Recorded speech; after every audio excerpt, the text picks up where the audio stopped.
네, 안녕하세요. 성공 취업의 시작 합정보센터의 김순재입니다. 안녕하세요. 박송입니다.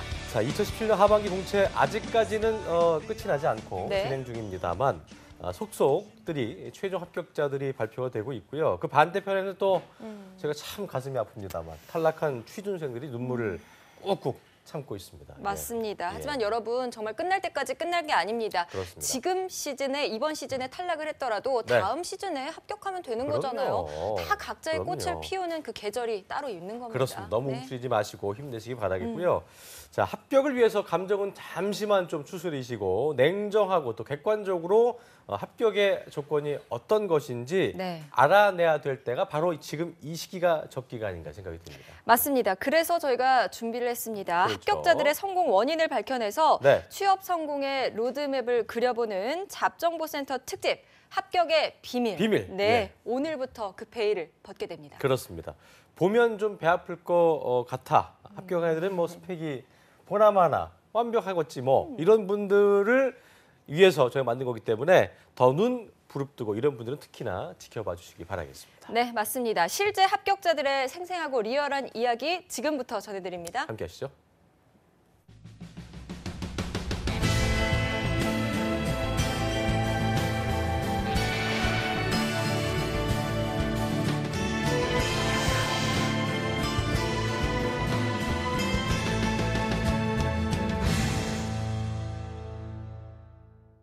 네, 밥긴 타이틀이 아주 인상적이네요. 미생이 떠올리는.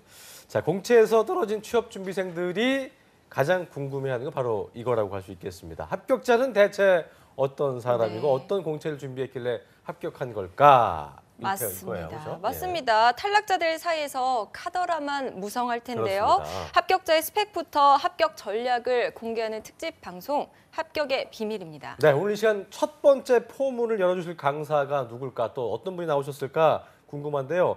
먼저 세게 박창규 대표님 그리고 합격자 박나영 씨 두 분과 함께하겠습니다. 어서 오십시오, 두 분. 어서 오세요. 안녕하세요. 네, 반갑습니다.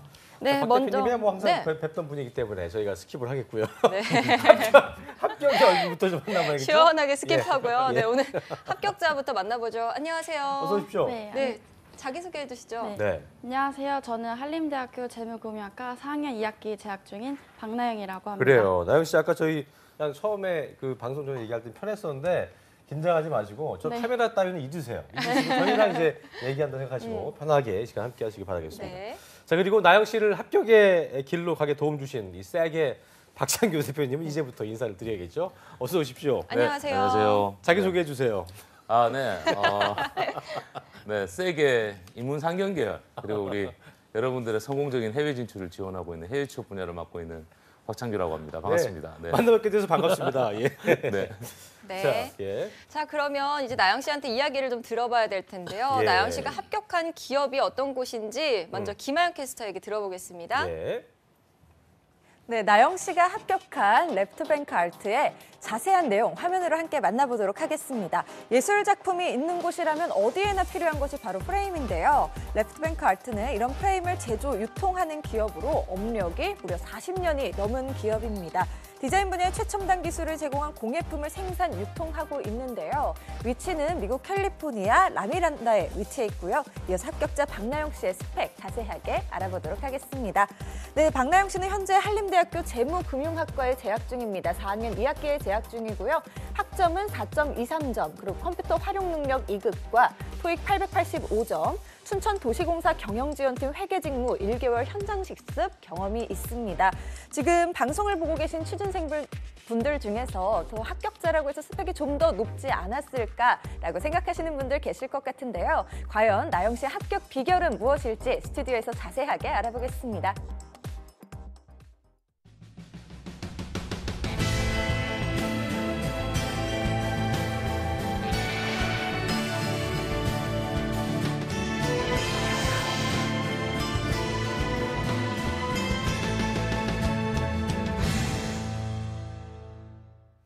자, 합격의 비밀 저희가 첫 번째 코너로 순서로 또 우리 한림대학교 박나영 합격자의 그 스펙을 좀 알아봤는데요. 네.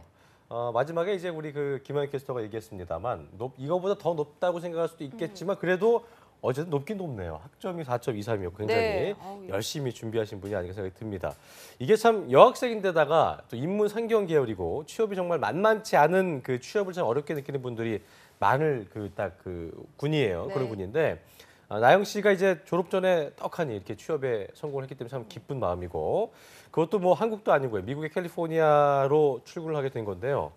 일단 참 좋겠습니다. 심정을 여쭤봐야 되는데 기분이 어떠세요? 예. 네, 뭐 평상시에 외국계 기업이나 해외 취업을 꿈꿔오긴 했는데 또 취업이 되고 나니까 설레이기도 하면서 네. 또 도전을 하면 된다라는 되는구나. 생각을 다시 한번 하게 되었습니다. 미국 가고 싶었어요 원래?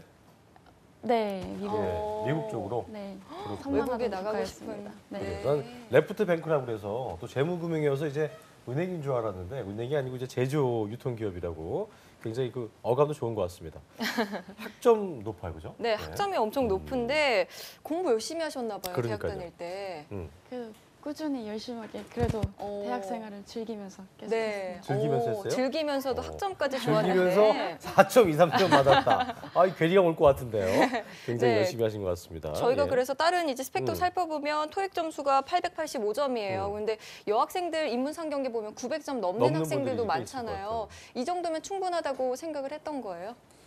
저 또한 900점 이상 높일 생각도 있었는데 네. 그래도 토익 점수를 높이는 것보다 영어 회화 공부에 시간을 투자하는 것이 그래도 더 효율적인 것 같아서 그래서 이 그 정도 15점 더 점수는- 따려고 너무 시간 뺏기는 게 아깝다. 네, 그리고 또 해서 또 900이 안 나올 수도 있으니까 그렇죠. 그 시간대 다른 걸 좀 더 하자. 회화를. 그래요. 네. 그 선택과 집중을 하겠다라고 생각한 것 같은데요. 첫 도전을 해서 바로 성공을 한 거예요? 이번 그 취업하게 된 게? 아니요, 저는 이번 하반기 공채 인천국제공항공사에 지원을 했었는데요.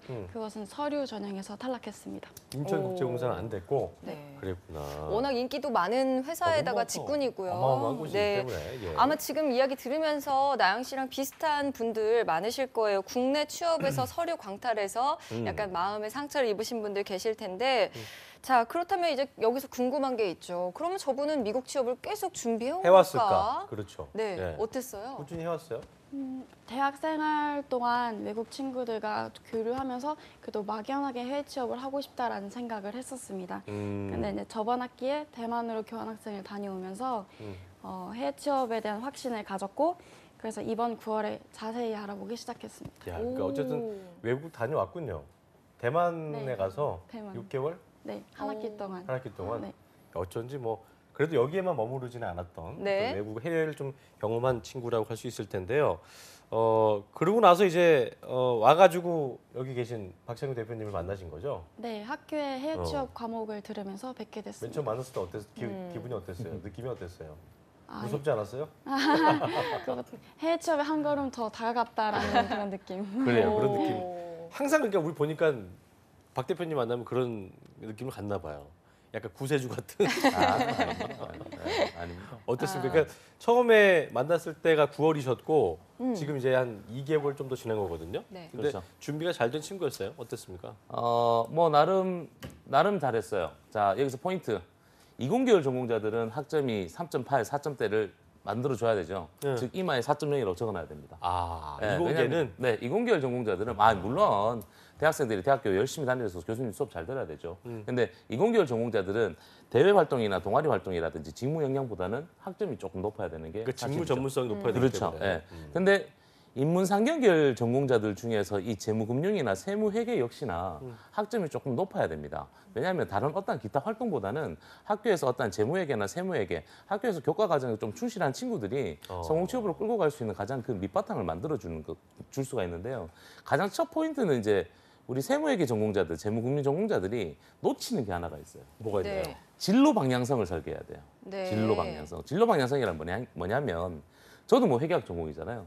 회계학 전공하신 분들, 재무금융 전공하신 분들이 취업을 할 때 어디로 가느냐가 이제 가장 큰 관건인데 첫 번째 회계법인에 가는 친구들이 있어요.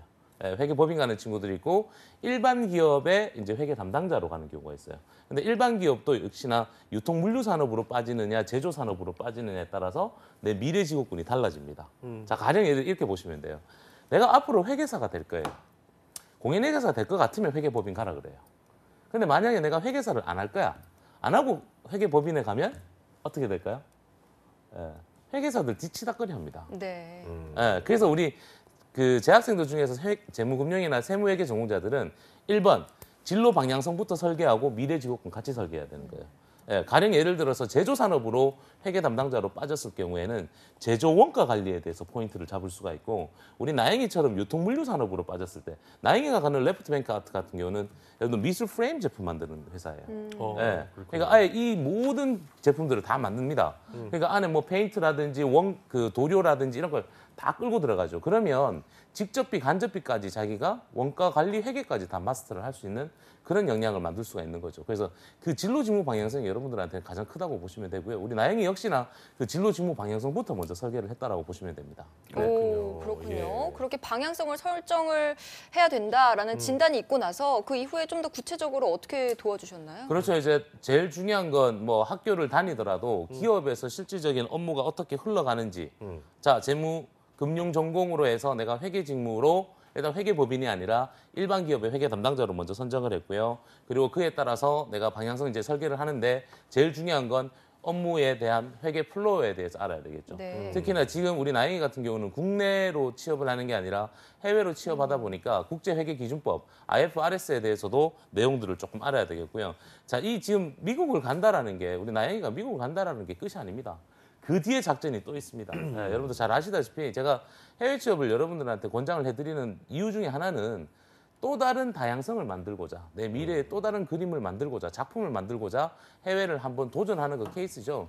해외를 나간다고 모든 게 다 해결되는 건 그렇죠. 아니죠. 네. 그러니까 이게 그런 것 같아요. 그 예전에 박창규 대표도 처음에 그 힘들었던 시절이 있으셨던 것처럼 그럼요. 제가 볼 때는 약간 그 해외에 나가는 거에 대한 것 중에 가장 크게 걱정한 것 중 하나가 이제 물론 나가고 싶은 분들은 많지만 네. 하다가 준비가 힘들어서 포기한 경우도 있고 또 준비가 차근차근 되고 있다 하더라도 해외에 나가서 얘기했던 대로 이 두 번째 작전을 필요로 그렇죠. 하는 그 시기 때 막연한 불안감 때문에 어려워한 분들이 있었는데 그런 것 때문에 어떻게 보면 참 그 반반일 것 같아요. 가고 싶어하는 사람 많지만 포기한 사람도 많고 그만큼. 근데 네. 나영 씨 같은 경우는 해외 취업 처음 준비할 때 기대감도 있었겠지만 좀 어려움도 있었을 것 같아요. 어떻습니까? 네, 뭐 해외 취업에 일단 그 기업에 지원을 하려면 이력서나 레주메, 커버레터를 작성을 해야 되는데 예. 그래서 처음에 구글로 레주메나 커버레터 양식을 다운을 받았었는데 이게 맞는 건지 그거부터 긴가민가 했었고요. 그리고 또 어떻게 작성을 해야 되는지도 네, 잘 몰랐었습니다. 그랬군요. 맞아요. 그러니까- 외국의 레주메 양식은 또 자기가 좀 만들 수 있는 거잖아요. 그렇죠. 그래서 자유 너무 양식이죠. 다양해서 힘들었을 것 같은데 여기서는 그러면 쌤의 도움을 좀 받은 거예요? 네, 음. 그 쌤이 양식을 보내주셔서 그걸 네. 토대로 작성을 했습니다. CR을 또 만났었군요. 그 과정에서. 그랬군요. 알겠습니다. 국내 취업도 준비를 좀 했고 도전을 했기 때문에 어떤 뭐 레주메나 그런 어떤 커버레터가 국내 기업 지원서나 자기소개서랑 좀 다르다는 걸 다르죠. 느꼈을 것 같은데 뭐가 가장 큰 차이였어요? 딱 봤을 때. 일단 국내 기업 지원 시에는 각 이력에 어디서 인턴을 했다라는 식으로만 적을 수 있고 또 그 질문에 대해서 답을 쓰는 형식으로 되어 있는데 레주메 같은 경우에는 그 이력 밑에 뭐 어디서 인턴을 했는데 거기서 어떤 역할을 했다라는 식으로 좀 더 자세하게 쓸 수 있어서 어필을 할 수 있고 또 커버레터는 자유 형식이어서 그 점이 네. 많이 다른 것 같습니다. 그건 정말 거기선 큰 경쟁력이 있을 것 같아요. 네. 차이가 날 것 같아요. 그죠? 예. 자, 지금까지 이제 이야기를 들어봤는데 지금까지 들어본 이야기로는 조금 무난한 것 같습니다. 그렇습니다. 어떤 이야기가 나올지 궁금해지는데요. 예. 자, 지금 나온 나영 학생이 이제 학점이 높은 지방대 상경계 여학생이고요. 그렇습니다. 인천국제공항공사 경영지원팀에 지원을 했지만 서류 전형에서 탈락한 경험이 있습니다. 네. 자격증도 보니까 뭐 커말 있었나요? 커말 2급. 예, 그렇죠. 커말이랑 그 정도? 토익 뭐 이렇게 예. 무난한 자격증만 가지고 있습니다. 그래서 9월에 이제 본격적으로 창규 대표님을 만나서 취업을 시작했는데 지금이 11월이잖아요. 금방 합격자로 또 나왔네요. 합격을 진짜 빨리 한 것 같아요. 네, 그죠? 언제 합격했어요? 어. 9월 초에 뵙고 9월 말에 합격했습니다. 그거 되게 그렇게 약간 빨리 했어요? 영어를 되게 잘했어요? 그러니까 본인이 스스로 보기에 이렇게 빨리에 합격한 어떤 뭐 이건 것 같아라고 생각하는 건 뭐예요? 본인이 딱 보기에 스스로를 봤을 때. 인터뷰할 때 자신감? 오. 그랬구나. 그러니까 참 보시는 분들은 아니. 이게 뭐야? 9월 초에 시작해서 9월 말에 했으면 이게 미국 가는 게 쉬운 거야? 쉬운 건 아닐 텐데 불구하고. 네. 또 여기서 또 이제 그런 생각할 것 같아요. 약간 에이, 저 친구는 잘했겠지. 우리는 또 우리같이 뭐 영어 못하는 사람들 어떻게 되겠어라고 생각할 수 있을 텐데 실제 그러지 않겠어요? 그럴 수 있죠. 그럴 수 있는데 자 여러분 잘 보세요. 네. 제가 지난번에 어벤져스 한번 출연해서 한번 네. 이런 네. 말씀드렸죠. 지금 벌써 11월 달입니다. 그죠? 그러면 이미 2017년도 상반기 하반기 공채 다 떨어졌고 뭐 이제 다음 그 2018년도 상반기를 기다려야 되는데 벌써 이미 지원 서류를 써봤습니다. 금년도에 하반기 공채 지원 서류 작성해보고 면접까지 갔는데 떨어졌어요. 떨어지면 떨어졌는 이유를 본인들이 정확하게 알고 있어요. 그래서 제가 우리 나영이 같은 케이스는 어떻게 설계를 했냐면 딱 9월 달에 이제 저를 만나고 저희가 만나서 제일 먼저 멘토링하면서 진로 직무 방향성 설계했죠.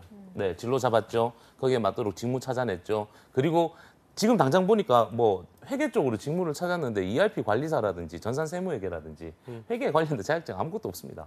예, 근데 그 자격증을 지금 당장 취득할 수는 없죠. 대신에 공부해야죠. 정보와 지식을 찾아야 되죠. 예, 이렇게 이제 방향성 찾아냈어요. 그리고 레주메 커버레터 작성할 때 어떻게 했죠? 커리어 분석하고 역량 진단을 통해서 각 항목마다의 어떤 뭘 디테일한 부분들 그런 것들을 이제 계속 디테일하게 잡아냈고 또 하나 뭐 교수님이나 예전에 아르바이트 했던 곳에서 추천서 받았어요. 오, 예. 그럼 우리 청년들 갖는 마음가짐이 어떨까요? 든든하죠. 그렇죠. 여기서 컨피던이 나옵니다. 여기서 자신감이 나오거든요. 내가 네. 이런 걸 했었구나. 그러니까 미천이 없다 생각하지만 미천이 있는 거죠. 그럼요. 이게 포인트예요. 제가 늘 말씀드리잖아요. 잘해 오셨다니까. 맞아요. 지금까지 네. 잘해오고 있는데 맞아. 괜히 쫀다니까 우리 청년들이. 쫄지 말라라는 거죠. 정확하게 커리어 분석하고 역량 진단하고 진로 직무 방향성만 나오면 자신감 생기니까 맞아. 그때는 충분히 여러분들도 어필하실 수 있습니다. 네. 오. 그 루트를 모르는 거죠. 방향성도 모르고. 그러니까 그렇죠. 내가 뭘 해왔는데 정리가 안 된 거지. 네. 이 정리를 하면서 본인이 뭐 해온 거를 다시금 확인하면 거기서 자신감이 생길 수도 있고. 그렇죠. 그렇습니다. 네, 예. 이렇게 추천서를 받고 또 레주메 커버레터를 좀 강점 위주로 그렇죠. 작성하셨다는 그렇죠. 말씀이죠. 네, 그렇죠. 보통 이렇게 보시면 돼요. 우리 그 청년들이 어떤 강점이 있었어요, 이 친구는? 뭐 별로 없었어요. 네, 별로 없었습니다. 진짜 별로 없었어요. 그래요? 근데 그러니까 여러분 특별한 게 없었다. 특별히 뭐 어. 회계 전공자라 그래서 뭐 예를 들어서 뭐 공인회계사 시험을 준비를 했다라든지 뭐 진짜 남들 다 하는 전산회계, 전산세무회계 심지어 여상들이 특성고등학교, 마이스터 고등학교 다니는 친구들이 취득하는 자격증도 하나 없었어요. 그런데 하려고 하는 마인드가 딱 되어 있었고요. 자 보세요 여러분. 방송을 보시면 여러분 아실 겁니다. 인성과 가치관이 올바라요. 그리고 태도가 있습니다. 태도와 자세도 발라요. 하려고 하는 의지도 있습니다. 이런 친구들은요. 국내든 해외든 인사 담당자들이 우리 신입사원들을 채용할 때 보는 포인트가 뭘까요? 스펙요. 예, 봐야죠 당연히. 근데 그 사람이 가지고 있는 그 느낌, 그 목소리, 말투에서 나오는 게 있거든요. 예, 그걸 우리 나영이가 신뢰감 같은 거. 그렇죠. 우리 나영이가 그게 깔려 있었어요. 깔려 있으니까 굳이 뭐 다른 거 없어도 충분히 거기에 이제 제가 조금 더 붙여준 건 진로 직무 방향성을 통한 자신감을 만들어 드린 것 뿐이지 나머지는 우리 나영이가 너무너무 열심히 잘해왔던 거죠. 네. 그렇군요. 네. 인상이 참 좋죠. 박수영 아나운서 볼 때 참 어떻습니까? 네. 이 두 분이 또 저기 또 연결고리가 있는 게 춘천 분이셔갖고 둘 다 같은 고등학교 나오시고. 예. 학연 지원 타파합시다. 그렇습니다. 알겠습니다. 어쨌든 반가워요, 네. 나영 씨. 이렇게 만나 뵙게 돼가지고. 네, 다음 이야기 좀 해볼게요. 예. 자, 아까 말씀하신 게 이제 자격증을 따기에는 시간이 부족했다. 그렇죠. 그래서 공부 말씀을 하셨는데 이 부분은 어떻게 좀 커버를 해야 될까요? 그렇죠. 지금 보통 이제 우리 청년들이 미리 자격증을 준비하는 친구들이 많습니다. 예, 미리 뭐 재무회계, 뭐 재무금융으로 간다라 하면 저도 놀랬던 게 그거였어요. 우리 나영이를 만났을 때 뭐 나영이만 본 게 아니라 우리 뭐 강용석이라는 친구, 지금 지난주에 또 합격을 했던 친구인데 네. 이런 재무금융 전공자들이 제가 깜짝 놀랐어요. 아니 얘들이 자격증 하나가 없는 거예요. 그 흔한 전산세무나 전산회계 자격증도 하나 네. 없고 원가관리사라는 자격증도 하나 없고 심지어 ERP 관리사 등과 같은 자격증이 하나도 없었어요. 4학년 2학기인데도 불구하고. 그래서 제가 혼냈습니다. 아니 본인들은 지금 학교 다니면서 취업 준비를 하고 있었던 게 맞았냐. 예. 근데 뭐 그런 정보들을 받을 수 있는 것도 없었고 뭐 선배들이 하긴 했었는데 뭐 디테일한 이런 아무래도 이제 정보력 부족이었죠. 근데 그 상황 속에서 다시 자격증을 준비를 한다? 아, 이게 만만치가 않죠. 네. 예, 그건 만만치가 않죠. 그래서 저희가 자격증 그러면 자격증이 어떤 게 있는지 공부부터 조금 해보자. 대신에 자소서 쓸 때, 면접 볼 때, 기업의 어떤 직무에 관련돼서 조금 디테일하게 이야기를 한번 풀어내보자. 라는 게 저희의 주요 포인트였습니다. 네. 굉장히 중요한 포인트인 게 이제 아까도 얘기하셨지만 그 좋은 ERP 관리사들부터 시작해서 나름 가치 있는 그 자격증을 따려고 준비를 하는 친구들이 있지만 이걸 따려고 준비하다가 또 지치는 분들이 있잖아요. 네, 그럴 수 있겠죠. 그러니까 준비한다고 되는 게 아니기 그렇죠. 때문에 그렇죠. 시작도 못 해보고 또 지칠 수가 있기 때문에 지금 나영 학생처럼 자격증이 별게 없어도 어떻게 보면 아까 얘기하신 대로 내 마음가짐만 돼 있으면 될 수 있다는 희망을 또 줄 수 있는 것 같아요. 그렇죠. 네.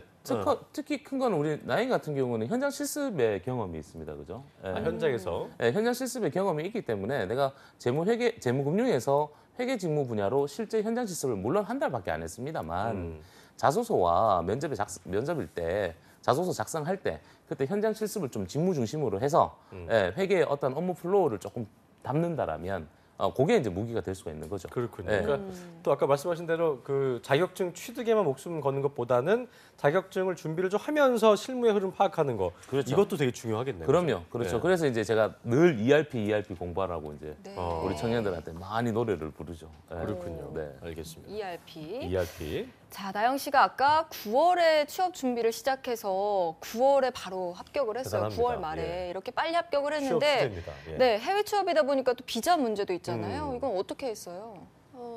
레프트 뱅크 알트가 영주권까지 지원해주는 기업이긴 한데 그래도 지금은 그 기본 계획을 1년, 일 년? 네, 1년, 1년 정도로? 청교생과 잡고 있습니다. 근데 저는 이게 좀 궁금한 게 저번에도 그런 얘기 하셨던 것 같은데 경험도 중요하지만 1년이란 게 미국 기업의 어떤 본인의 전공과 적성을 살려서 못 가는 분들도 많은데 좋은 회사 취업했는데 또 영주권도 지원해 주는데 굳이 1년만 하는 이유는 어떤 거예요?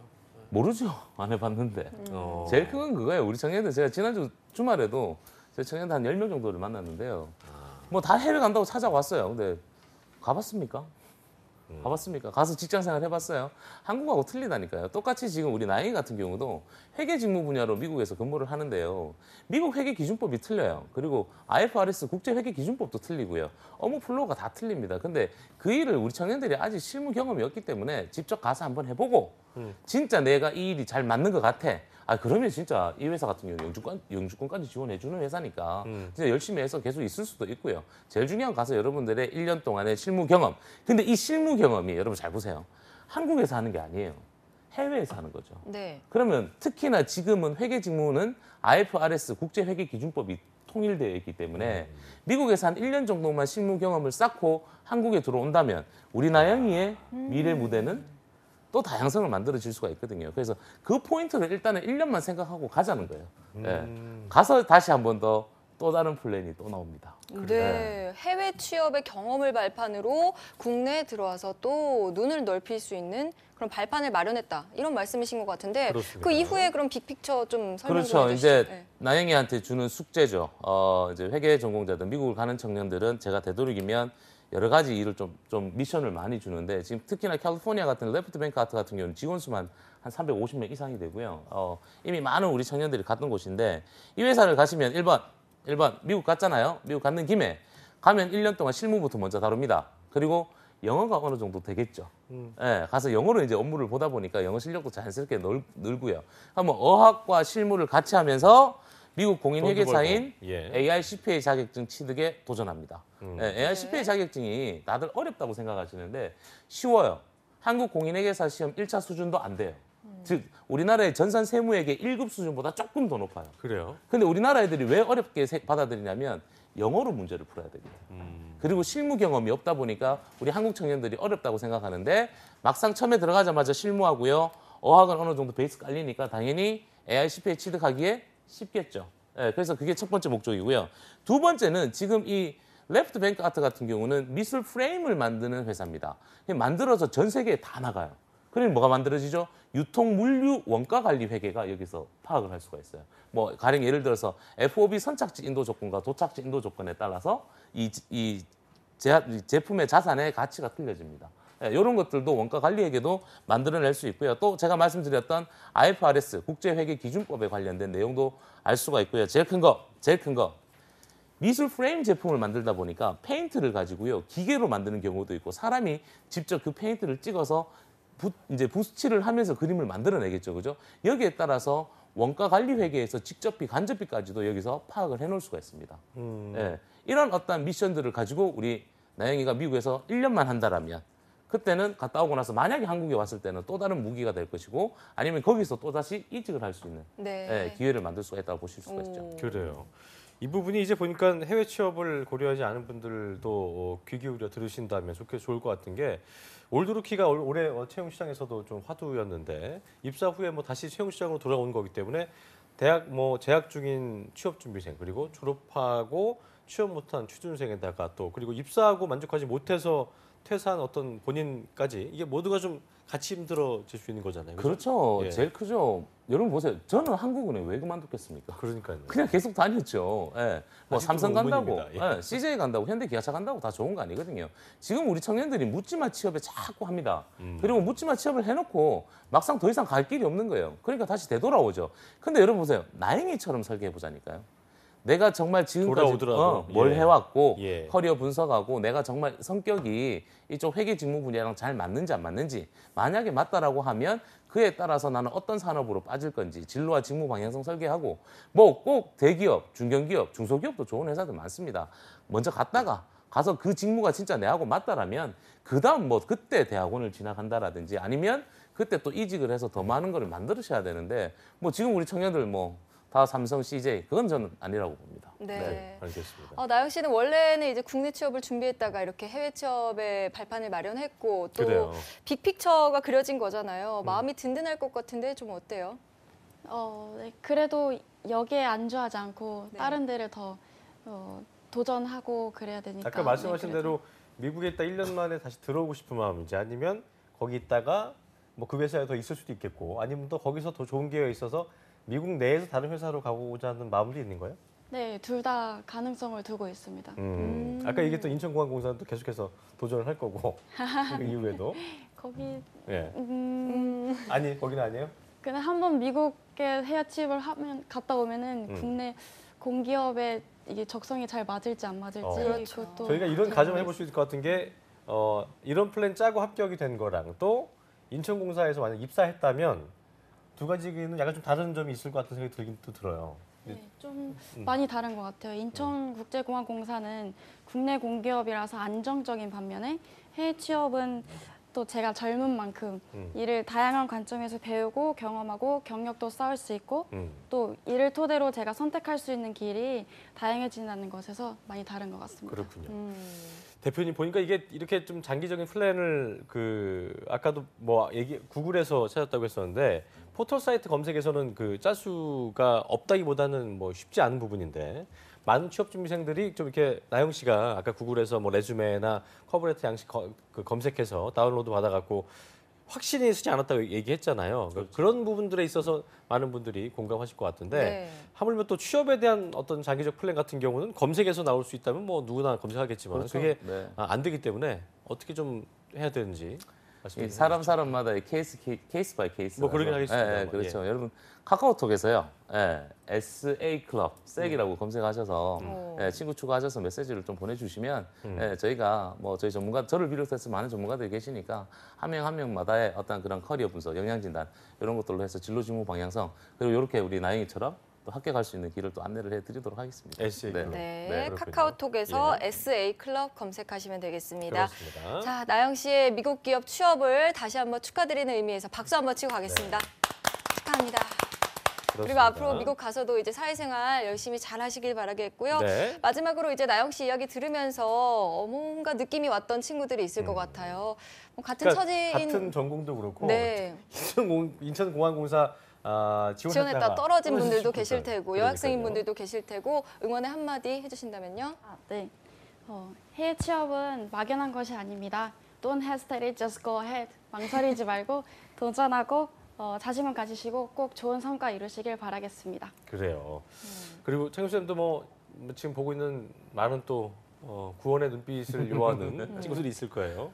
잔소리 말씀해 한번 주시죠. 할까요? 예, 예. 잔소리 한번 할까요? 지난 토요일 날 가슴이 좀 아팠습니다. 혹시 제 포스팅 SNS 보셨어요?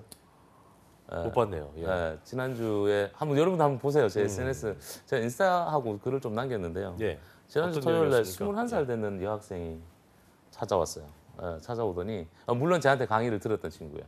대구 달서구청에서 했던 그 취업 특강 그때 듣고 했었던, 예. 듣고 거기서 신청을 해서 토요일 날 왔는데 이 친구가 지금 이제 고등학교를 졸업을 하고 이제 특성고등학교를 졸업을 했어요. 졸업을 하고 대학을 바로 진학한 게 아니라 그 열악한 생산 현장직에서 뭐 방진복 입고 네. 생산 현장에서 하루에 12시간 이상씩 근무를 했답니다. 그 방진복 입고 한 게 네. 그렇게 어렵다고. 네, 월급도 뭐 100만 원대 정도. 예. 완전 뭐 이건 열정페이 말도 안 되는 얘기죠. 예. 근데 학교에서 여기를 추천을 해줬는데 학교에 추천해주는 선생님도 이 회사에 대한 기업에 대한 정보가 부족했고 없고. 이 친구 역시나 아직 나이가 어리니까 못 모르고 이제 갔던 거죠.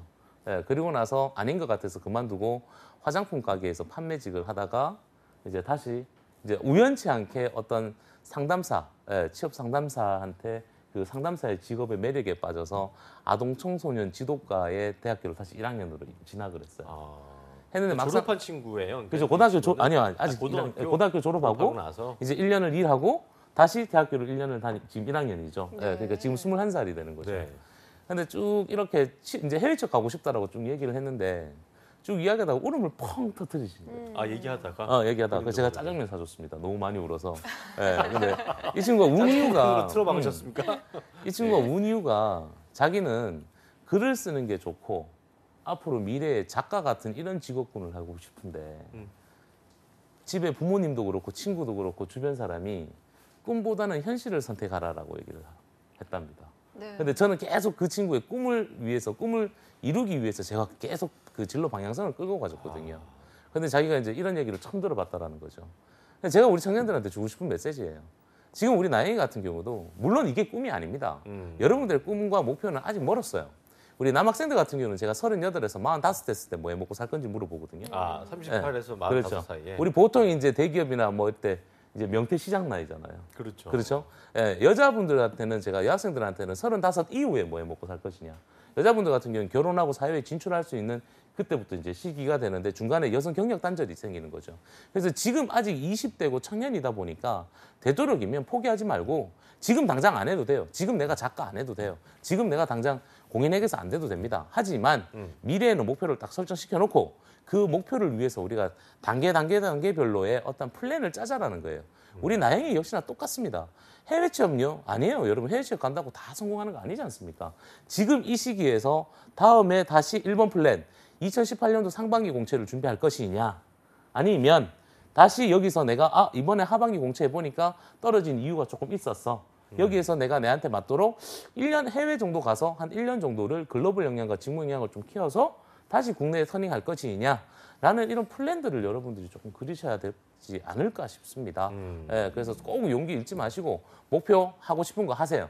꼭 하고 싶은 거 하실 수 있습니다. 여러분들 잘할 수 있는 거 좋아하는 거 좀 찾아서 여러분들 그 목표 잡아놓고 안 되면 오세요. 도와드릴게요. 저희 짜장면 사주신 다음에 짜장면 사드릴게요. 결론이 네. 뭐였어요? 그 친구한테. 그래서 어떻게 하라고 하셨어요? 일단은 일본 취업을 많이 희망을 했었는데 네. 그랬군요. 일본 취업은 좀 어렵고 작가를 한번 해보라 그랬습니다. 그랬군요. 그래서 어쨌든 본인이 하고 싶은 일을 어렸을 때부터 자기가 작가니까 제가 미국에 이제 언론 쪽으로 해서 이제 인턴을 갈 수가 있는 기회가 있거든요. 그쪽으로 제가 한번 길을 만들어 드리려고 합니다. 네. 고민하고 계신 분들 또 짜장면이 고프신 분들 에세이 클럽 네. 검색하셔서 꼭 두드리시면 도움 줄 것 같아요. 맞습니다. 지금 시기가 사실 되게 갈등이 많을 시기잖아요. 그렇죠. 뭐 동계 인턴도 있을 테고 중견 중소기업도 있고 해외 취업도 있으니까 맞아요. 예. 자신의 방향성을 정말 말씀하신 대로 잘 설정을 하셔야 될 것 같습니다. 그렇습니다. 자, 오늘 말씀해주신 두 분 정말 고맙습니다. 인사드리겠습니다. 감사합니다. 고맙습니다. 예. 네. 자, 아주 알찬 1부 시간이었고요. 2부에서는요. 전국 각지의 생생한 채용 소식 저희가 전해드리고 있죠. 일자리 방방곡곡 김한 캐스터와 함께 만나보겠습니다. 네, 직무 역량의 중요한 시대, 근로자와 사업주 그리고 대한민국의 역량을 함께 업그레이드할 수 있는 프로그램입니다. 네. 사업주 훈련에 대해 알아보는 시간도 마련되어 있습니다. 어디 가지 마시고요. 채널 고정.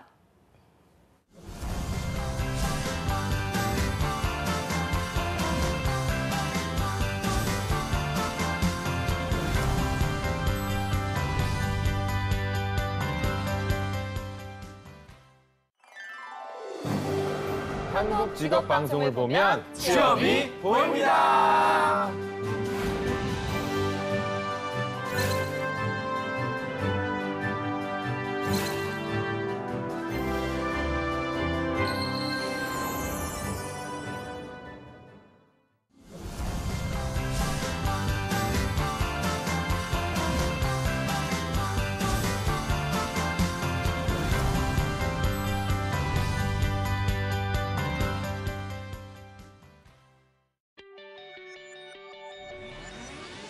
잡정보센터 2부의 문을 열었습니다. 2부에서는요, 직원들은 역량 강화를 할 수 있고요. 기업은 또 인재 양성을 할 수 있는 일석이조, 네. 1타 2피의 사업주 훈련에 대해서 알아보는 시간으로 초대석이 마련돼 있고요. 네, 전국 각지의 생생한 채용 소식을 알아보는 일자리 방방곡곡도 준비되어 있습니다. 네. 먼저 함께 만나보겠습니다. 보시죠.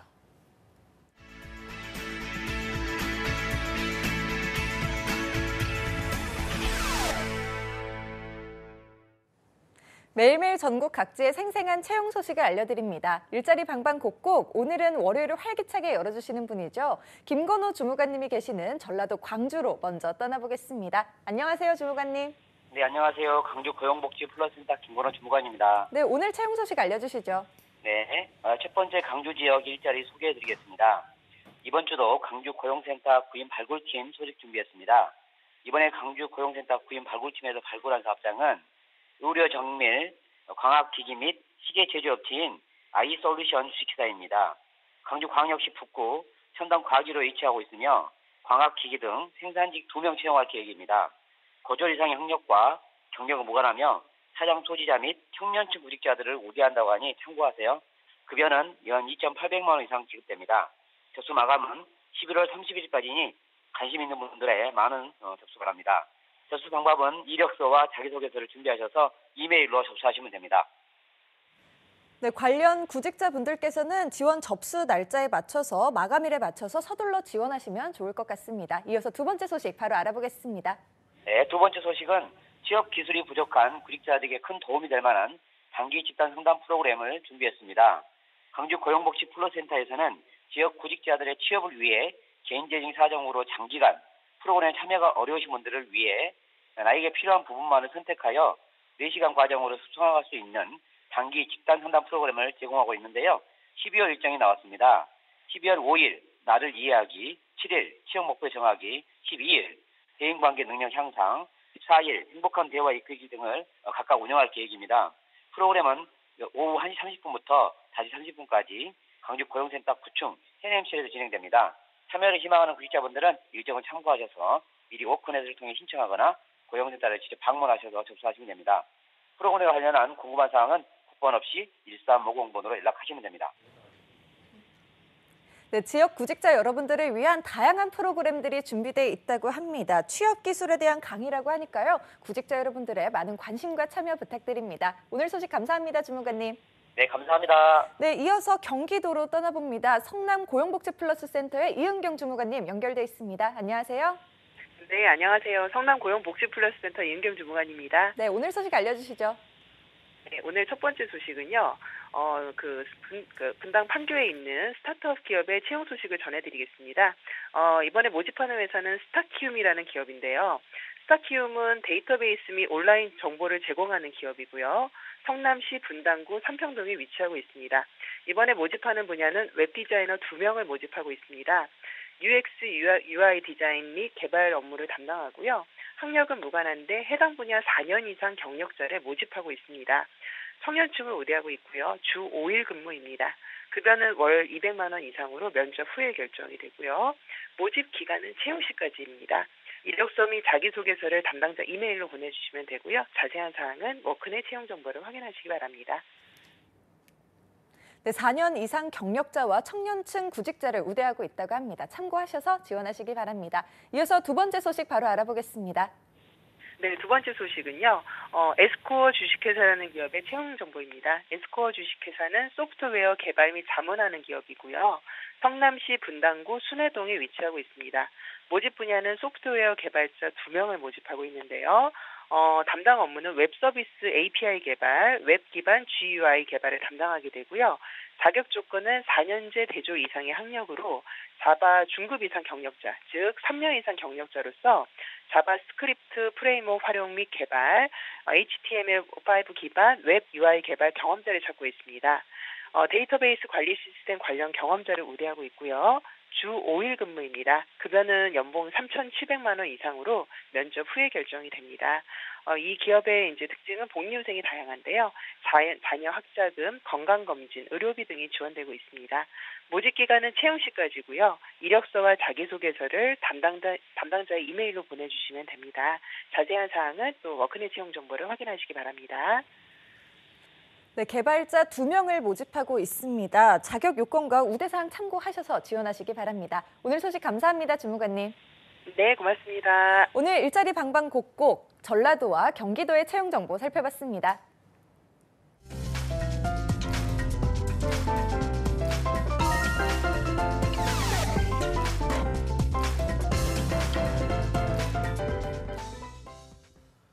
자, 이번 시간은 잡 초대석 시간인데요. 직원들은 직무 역량 강화를 할 수 있고요. 기업에서는 인재 훈련과 비용 절감까지 할 수 있는 교육 훈련 프로그램을 소개하는 시간이죠. 바로 네. 사업주 훈련 프로그램인데요. 네, 맞습니다. 오늘도 이 사업주 훈련 프로그램을 위해서 열심히 뛰고 계신 분이 나오셨습니다. 네. 한국산업인력공단 부산 남부지사의 장재영 대리님 모셨습니다. 어서 오세요. 어서 오십시오. 안녕하십니까. 예. 멀리서 오셨겠어요. 네. 네. 멀리서 오신 거 맞죠? 네, 맞습니다. 아까 아니라면서요. 아까 아니라면서요. 서울에 계신 거예요? 네, 남부지사인데? 서울이 집이라서. 아, 집이셔서? 집은 서울이고 아. 근무는 부산에서 하고 있습니다. 그러시구나. 아. 주말에만 올라오신 거군요. 네네. 그렇군요. 네. 알겠습니다. 어쨌든 뭐 멀리 오신 거니까. 네, 맞습니다. 자, 그리고 저희 잡정보센터 2부를 도와주실 잡정보센터에 이분 이제 네. 저희가 네. 네이밍을 좀 지어드려야 되는데 이제 앞으로 디테일 말을 해서 연프로 디테일하고 본인은 굳고 부인하고 있습니다만 네. 어쨌든 연프로 디테일 조수연 아나운서 모셨습니다. 어서 오십시오. 어서 오세요. 단어법이시죠? 디스를 하시네요. 안녕하세요. 조소연입니다. 예, 반갑습니다. 네, 자 그러면 대리님 예. 시청자분들 처음 뵀으니까 자기소개 간단하게 그래요. 부탁드릴게요. 해주세요. 네, 안녕하십니까. 한국산업인력공단 부산 남부지사에서 사업주 훈련 사업과 컨소시엄 훈련 사업 등을 담당하고 있는 장재영 대리입니다. 만나서 반갑습니다. 반갑습니다. 네. 자, 대리님께서 먼저 그러면 사업주 훈련 프로그램에 대해서 시청자 여러분들이 모르시는 분 계실 수 있기 때문에 설명을 좀 해주시죠. 예. 네, 사업주 훈련이란 이름만 들어서는 언뜻 사업주가 받는 훈련이 아닌가 오해하실 수도 있는데요. 사업주 훈련은 간단하게 설명드리자면 사업주가 근로자를 위해 비용을 지불하면 그 비용의 일부 혹은 전부를 정부가 지원하는 사업입니다. 네. 훈련을 받는 대상은 근로자이며 그 훈련 비용을 부담하는 주체가 사업주인 것입니다. 그렇군요. 오, 좋은 예. 제도네요. 잘해주는 거예요, 좋은 네, 제도. 예. 정부랑 기업이 돈은 내주고 교육은 본인은 근로자가 받으면 받을 되는 수 있는 거고. 예. 제도입니다.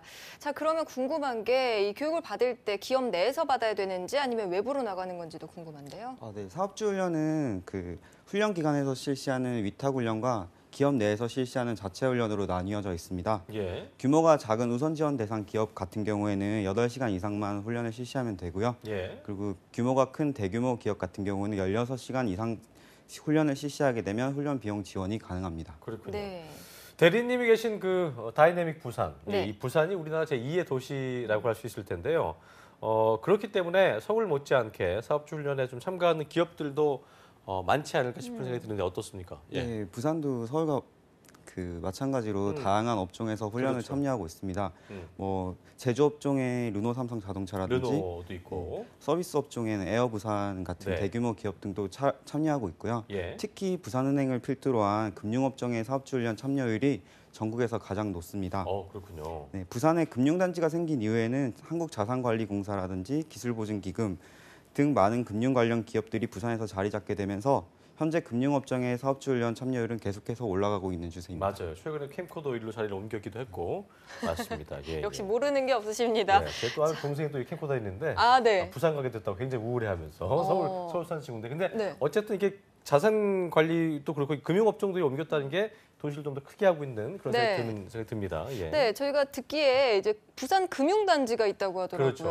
그렇죠. 그 어떤 건지 좀 조선 아나운서가 소개 좀 해주시죠. 그래요. 부산 금융단지 일명 문현 금융단지는요. 예, 예. 부산광역시 남구에 있는 문현동에 조성된 복합 금융단지입니다. 예. 63층으로 이루어진 부산국제금융센터를 비롯해서 아까 대리님께서 말씀하셨던 것처럼 기술보증기금 또 한국은행 부산본부 또 부산은행 본점 등이 특화 금융센터 그리고 상업 사업시설 등이 조성되어 있습니다. 네. 이 금융둔지가 위치한 문현동 지역은 사실 수도권 지역은 아닌데요. 네. 하지만 한국증권선물거래소와 기술신용보증기금 부산 본점이 위치하고 있고요. 또 다수의 금융공공기관이 이전할 예정이었고요. 또 금융 분야를 중심으로 한 혁신단지가 개발되고 있다는 점이 반영이 돼서 지금 금융 중심지로 선정됐다고 합니다. 그렇군요. 네. 문현동. 예. 아까 대리님께서 이제 사업주 훈련에 부산은행을 필두로 해서 금융업종에서 많이 참여하고 있다고 했는데 예.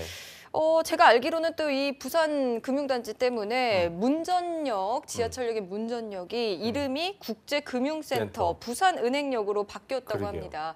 단지 규모가 꽤 큰가 봐요. 네, 참여율도 많을 것 같고 이쪽 좀 얘기 좀 해주세요. 예, 네. 대리님.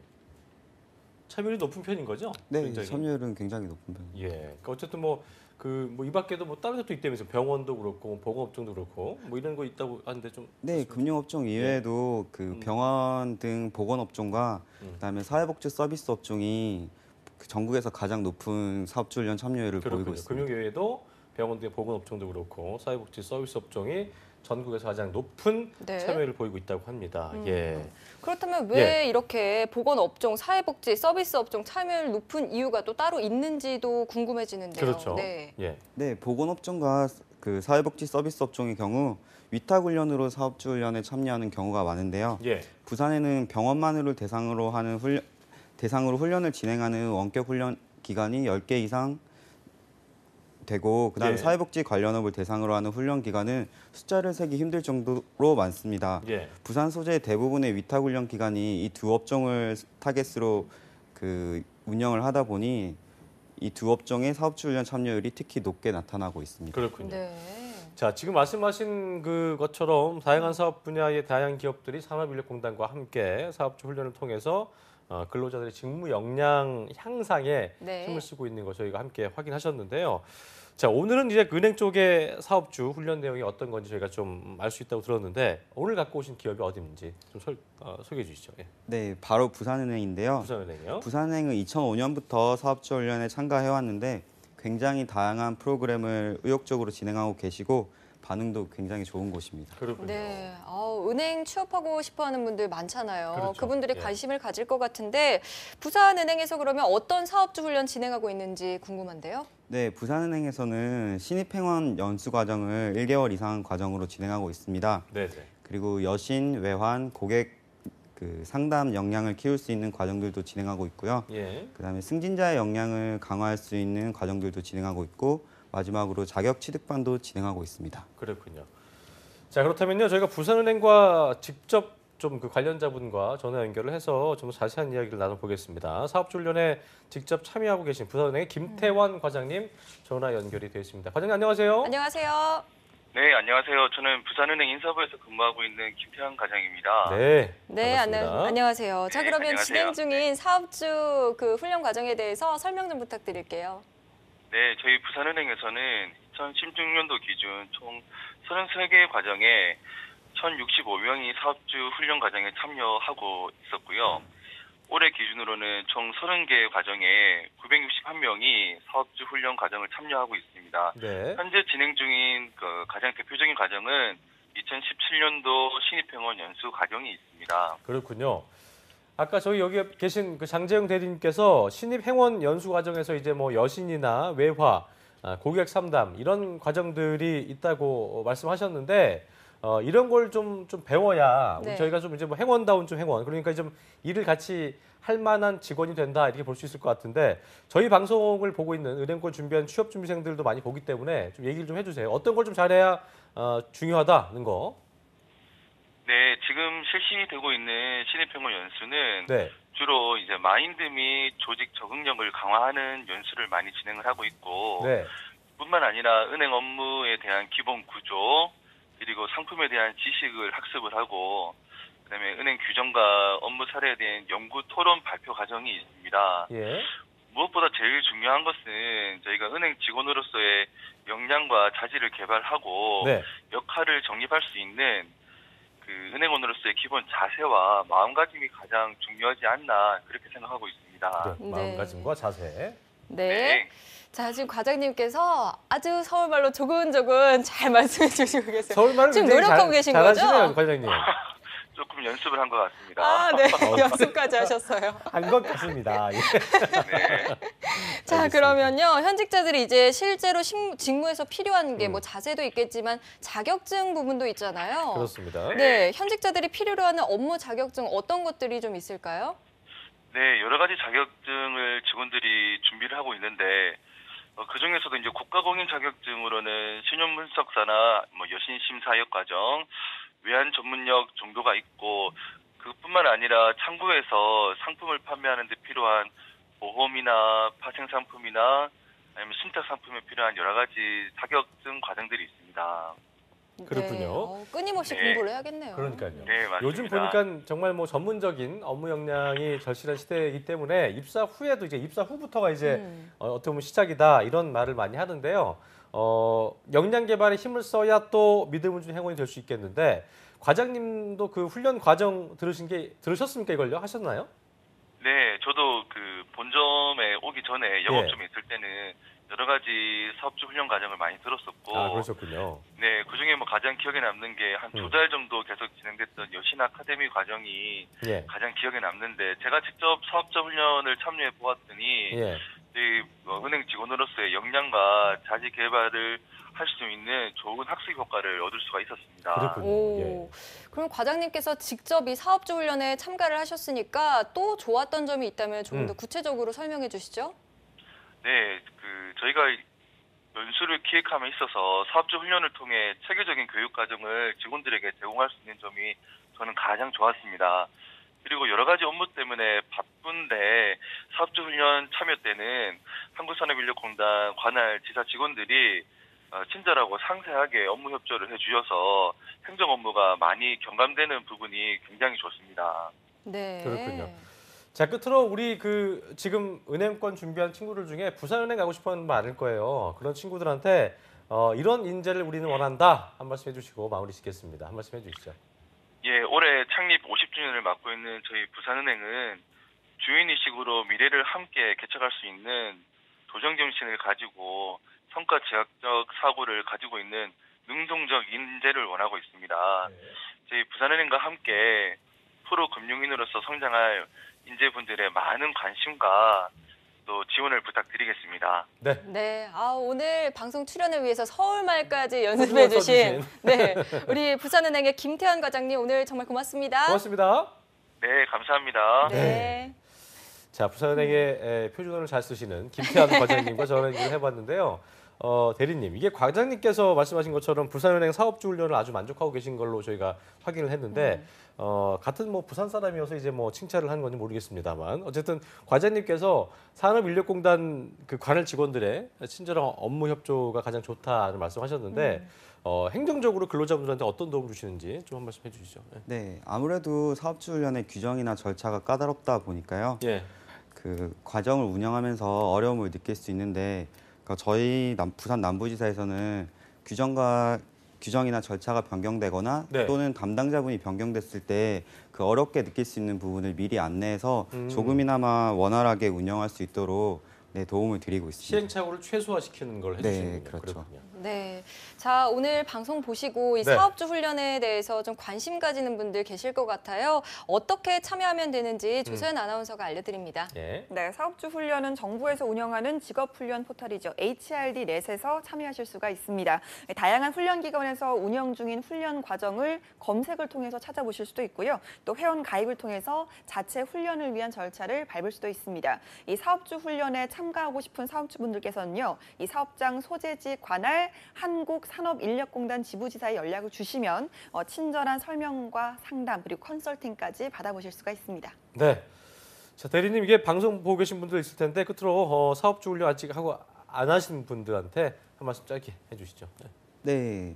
네, 아직 사업주 훈련에 대해서 잘 모르고 계신 사업장이 많은데요. 잠자고 있는 정부 지원금을 활용하여 기업과 근로자 모두 성장하고 발전할 수 있도록 많은 참여 부탁드립니다.